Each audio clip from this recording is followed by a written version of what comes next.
त्रिमूर्ती पावन प्रतिष्ठानचे संस्थापक अध्यक्ष साहेबराव पाटील घाडगे साहेब यांचे दुर्दैवाने हृदय विकाराच्या तीव्र झटक्यानं दुःखद निधन झालं आहे. त्यांना भावपूर्ण श्रद्धांजली अर्पण करत आहे. एक युग संपलं. एक शिक्षक प्रेमी व्यक्तित्व, समाजासाठी नेहमी झटणारा कर्तृत्ववान नेता आणि हजारो विद्यार्थी, शिक्षक व पालकांचा आधारवड असलेला माननीय श्री साहेबरावजी घाडगे पाटील यांच्या अकाली निधनाने सर्वत्र शोककळा पसरलेली आहे.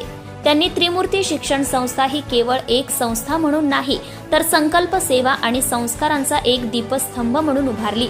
ग्रामीण भागात शिक्षणाचे महत्त्व अधोरेखित करत त्यांनी हजारो विद्यार्थ्यांना नवी दिशा, स्वप्न आणि अभिमान दिला. त्यांचं कार्य हे एक युग आणि एक विचारधारा होते. शिकवा, घडवा आणि उभे करा. त्यांच्या दृष्टिकोनामुळे खडका फाटा, नेवासा फाटा येथे उभी राहिलेली भव्य शैक्षणिक संकुल ही त्यांच्या अथक परिश्रमाची साक्ष देतात. त्यांनी दिलेले शिक्षका धडे, त्याग आणि समाजनिष्ठा ही पुढच्या पिढीला मार्गदर्शन ठरेल. त्यांची हरपलेली अनुपस्थिती कधीच भरून न निघणारी पोकळी निर्माण करते. आज त्यांच्या आठवणी, विचार आणि कार्य आपल्या सर्वांच्या हृदयात अमर आहेत. नेवासा प्रतिनिधी परवेज पठाण.